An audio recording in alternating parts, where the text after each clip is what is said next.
Yesterday, Sayadaw spoke about the kind of faith that does not involve knowledge, that does not occur together with knowledge, that is pasada sada, this clear or bright faith.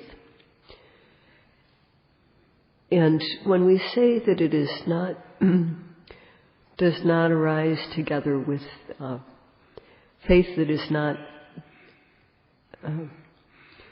does not arise together with knowledge, to start out, that means that one doesn't know anything about those things which are truly worthy of our faith. Sadhayavatu. This type of faith has no knowledge like this of things that are worthy of faith. And among these Sadhayavatu, 2,500 years ago, the Buddha Gautama arose in the world, and he knew the true Dhamma for himself. By practicing the Dhamma, he cut off all ignorance, and therefore he was able to know anything. So this is what we are talking about as far as Sadhayavatu. The Buddha knew whatever could be known. But before then, before he came to know, he didn't know the true Dhamma. He didn't know the truth of suffering. He didn't know the truth of its cause, samudaya satcha. And he didn't know the true peace of nibbana, that is nirodha satcha. And he didn't know the way of practice to reach this true path, true peace. He didn't know either the forerunner path or the Arya path. Although the Buddha did not know the true Dhamma before becoming the Buddha, he didn't know in the wrong way. He didn't know the true Dhamma, but his knowledge did not err. Many people go the wrong way.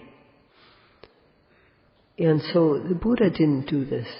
He didn't go the wrong way and adopt wrong beliefs. So when he practiced, he came to know the truth of suffering, dukkha satcha. And knowing suffering, he dispelled its cause, craving, samudaya satcha. So it is said that the Four Noble Truths are known, dispelled, realized, and developed. So the truth of satcha, the truth of dukkha, suffering, is known. And knowing that, its cause is dispelled. So the cycle of kilesas, with practice, the cycle of kilesas dies down. And this is called tadanga santi. This is momentary peace. When we practice the forerunner path, all the components of the path are involved. The factors of sila, the three factors involving sila, the three factors involving samadhi, and the factors involving wisdom. All these parts of the path are involved, these three trainings, as one develops the forerunner path. And when this is fully developed, one realizes nibbana. One develops the noble path and realizes nibbana. So at all four, with regard to coming to know the Four Noble Truths, the Buddha knew the truth of suffering, dispelled its cause, realized the true peace which is to be realized, and developed the path to this. And this is what the yogis are doing now. They're walking this path. They're developing the path through which they can know the truth of suffering, dispel its cause, realize peace, and develop the path. Of course, yogis who do not value this work look here and there, move about carelessly, and don't have respect for what they are doing. But for yogis who practice respectfully, meticulously, and without taking breaks, come to see the Dhamma in a short time. And seeing the Dhamma, one becomes very satisfied, because those who practice can compare what they learn through the practice with what the Buddha taught. And when they compare and see that it correlates, then they are satisfied and happy. So in this, and because of knowing, their faith increases. So in this way, knowledge helps faith to develop. So of the many causes there are for faith to awaken, for awakened faith, the nearest cause is saddhayavatu, that is, those things which are worthy of faith. And Sayadaw spoke about these the other day. There's the one who showed the path. This is the Buddha. And the method of practice, that if we follow it, the results that are gained are in accordance with what is said. This is the initial quality of the Dhamma, svakato bhagavata dhammo. The Dhamma preached by the Blessed One is well spoken. First one needs to learn the method and then try it and see. Immediately one gets results, and one can see that the results match what is said, what is practiced. So this is the quality of the Dhamma. And then there are also those who have practiced well, the Sangha. And this is another one of the things that are worthy of faith.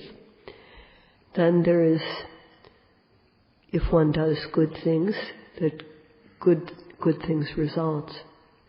By doing bad things, one gains bad results. And as long as there is this cause and effect, there will be lifetimes too. So these are all saddhayavatu. These are all things that have qualities which are worthy of our faith. And if we know the qualities of the Buddha, then we know that this is truly something that we can put our faith in. This is truly worthy of faith. 2, if one hears about the Dhamma, although one hasn't practiced yet, faith awakens. And hearing about the Sangha, those who have practiced well and gained happiness, our faith awakens. Understanding too that good actions bring good results, bad actions bring bad results. This too is something that is worthy of faith. And as long as there is karma and its result, cause and effect, there must also be past and future lifetimes. When one does not have any faith in any of these things which are worthy of faith, then one's faith has no root.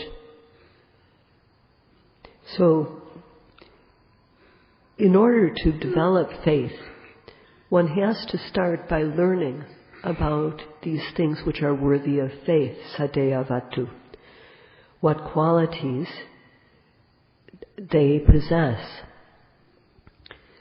Some say the Buddha is dead.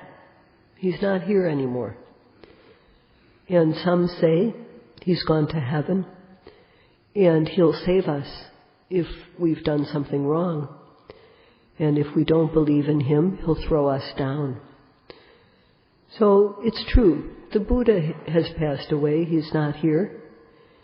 And the kilesas, he eliminated the kilesas completely so that they were not gone. That they were gone. But although the Buddha is not here in the flesh today, the Dhamma he preached for 45 years is still here. And it is it is here because people practice it. People practice the Dhamma. It's contained in the scriptures. Practicing the Dhamma, one gains knowledge. So this Dhamma that the Buddha taught is still here today. And when one practices and comes to see the Dhamma, one also comes to see the Buddha. So by practicing the Dhamma and coming to see it, the Dhamma is alive in oneself, in one's being, and the Buddha is as well. So this is what is meant by the living Buddha. One should know the qualities of these things which are worthy of faith, Sayadaw, whether just a little bit or a lot, one should know about them.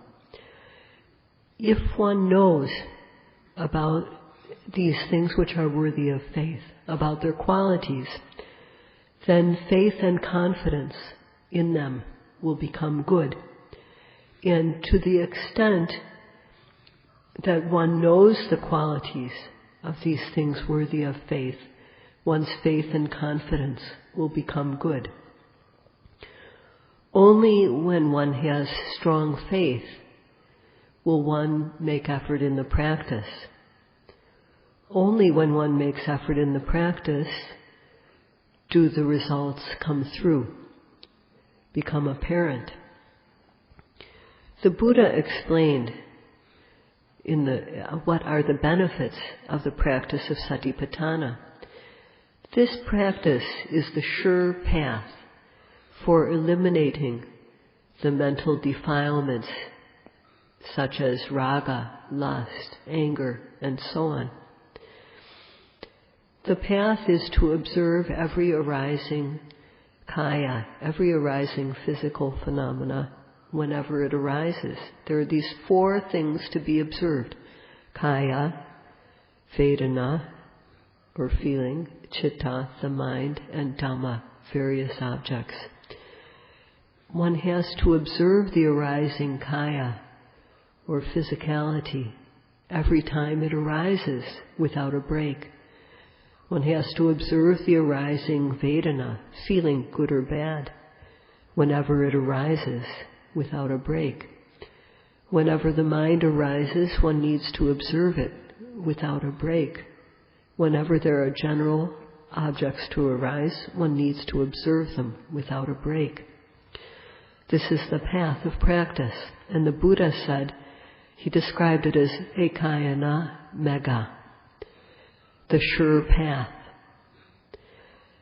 This is what the Buddha taught 2,500 years ago, and he described the path in this way to encourage and inspire those who undertake the practice. Some people do not like this phrase, ekayana mega, because they think, they say, this denies other possible paths.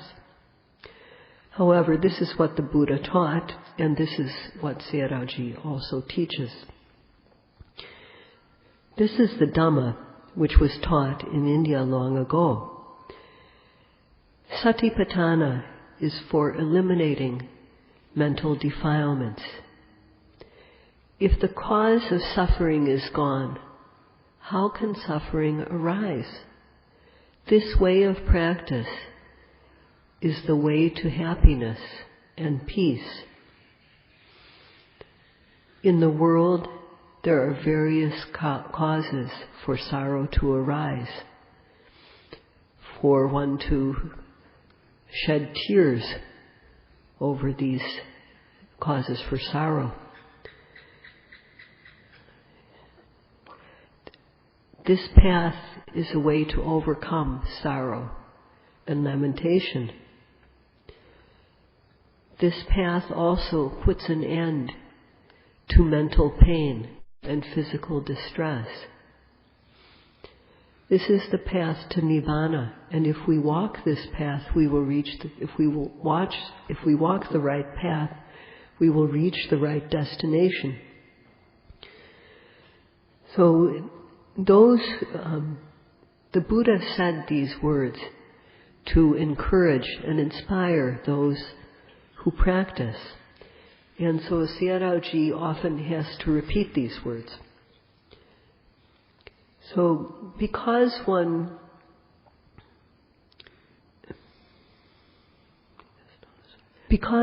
knows that these are the results of the practice of Satipatthana, one's faith in the Dhamma arises because one knows the quality of the Dhamma.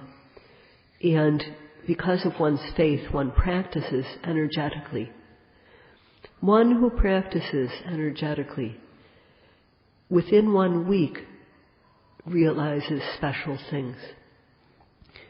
Within 2 weeks, one's experience becomes more special. And in 3 weeks, it goes without saying, one's experience will be very special. So if one does not practice energetically with respect, meticulously and carefully, one won't come to know the taste of the Dhamma.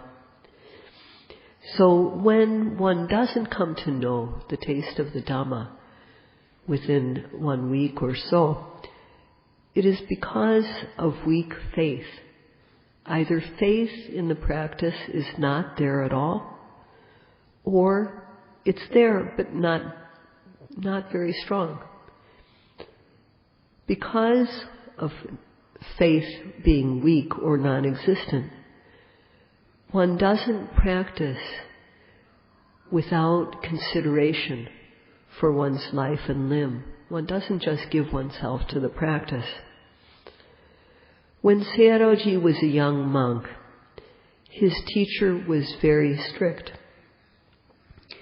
And he told the yogis that they needed to practice respectfully, meticulously, and without taking breaks. And the teacher would look and see if in 7 or 10 days there was nothing special happening with the yogi's practice, he would tell them to leave. He would send them home. Sayadaw does not want to do this. He waits 3 weeks, or at most 1 month. Those who practice this Dhamma know its qualities by learning the method, first of all. And one has to learn the method carefully. One has to listen carefully when learning the method. When one listens carefully, one's faith wakes up. If one practices without respect and care for the practice, then one's awakened faith does not become strong. And one will just have this pasada sada, the clear faith without knowledge. Only when one practices does awakened faith become informed faith, okapana sada, that is faith combined with knowledge. If one shifts here and there while sitting, or if one looks here and there, looking to see what other people are doing, it means that one is not being patient. And one needs to try to be as patient as possible when learning the Dhamma. Sayadaw has energy to help those who have patience. To realize benefits, or for one's own benefit to come to be, one has to apply appropriate energy. People who work for a living work full time, and they get paid according to what they do. And people who are self-employed too, they have to work all the time, and they put in the appropriate effort. And when they do that, they get what they need to live on for themselves and their family. And it's the same with the practice. We have to apply appropriate energy in the practice. If we don't practice with respect and care, then we will not get paid. So we have to practice respectfully. We have to make effort to observe every arising object, starting with the rising and the falling. And we have to aim so that our effort will be accurate. If we apply these energies, then later on, the mind will not go anywhere. It will stay with the object of observation. And when our practice continues and has more momentum, even though we try to get our mind to go to some unwholesome object, it won't go. Or else, if it goes there, it will come right back, like a boomerang. So at that time, adhikama sada, this faith that one possesses by knowing in a penetrating way, will arise. So it is very important to understand the benefits of the practice and to apply one's energy respectfully, meticulously, and without taking breaks, and with a lot of patience. Sayadaw spoke previously about the qualities of satipatthana. Starting with the rising and the falling, one applies effort to observe the arising object, to get the mind to reach the object. One must always apply this effort. And by doing this, the effort applied to reach to push the mind to the arising object, that effort does not let laziness and other mental defilements come in. In addition to effort, we need aim. With aim, the mind can meet the object accurately. And the quality of aiming makes the mind fresh. It makes the mind blossom, open up like a flower. So with these two qualities, effort and aiming, the result is that the mind contacts the object as though it's rubbing against the object. It stays with it from beginning to end. This is called vichara. When the mind falls accurately on the object with this effective noting involving effort, aiming, and vichara, then sati sticks to the object. The mind falls collectedly on the object. Second by second, laziness and other kilesas are being kept out. Sati has the quality of protecting the mind, defending it, and making it secure. Without sati, kilesas would enter, but because sati is there, they can't. And the mind is therefore undisturbed. This is thus momentary concentration, khanika samadhi, happens second by second. when this happens, there's no scattering of the mind. The mind doesn't go to thoughts of seeing good things, hearing good things, smelling, tasting, touching, and thinking good things. The mind is collected. And making this mind happen, one second after another, is called bhavana. Bhavana means mental development.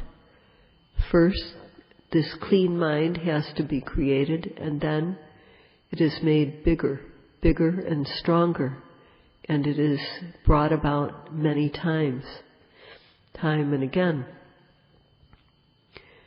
One has to have respect for this task, that this is what we need to do to develop the bhavana mind. If one doesn't have continuity in the practice, then the mental powers will not develop. If one noting and another noting are far away from each other, they can't develop energy.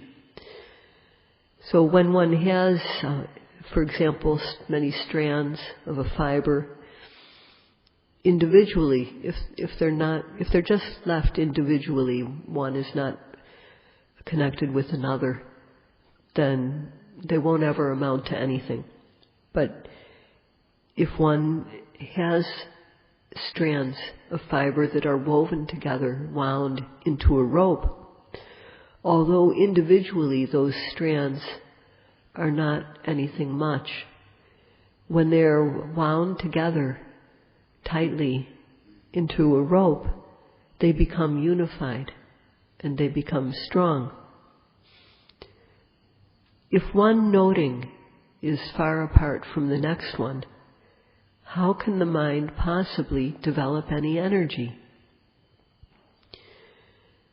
So if one has faith, then one will practice with effort, applying effort, applying aiming, and develop knowledge, which then increases one's faith.